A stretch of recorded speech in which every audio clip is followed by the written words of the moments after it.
Apa tu? Okey lah guys, kalau antara tandas di kompleks membeli belah ni kan, yang paling okey aku rasa di sini, di Suria Sabah. Kau mau tengok, pemandangan cantik, bersih, keadaan pun sangat menyelerakan. Menyelerakan pula.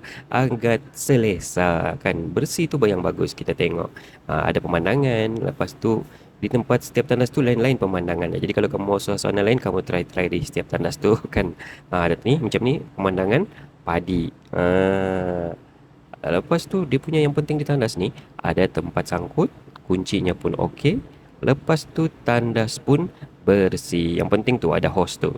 Kena ada tempat dia menyangkut. Kadang-kadang hos nah melingkar di lantai. Macam mana mengambil tu? Yang penting ada kunci, ada tempat sangkut. Ini yang paling penting juga nih kan.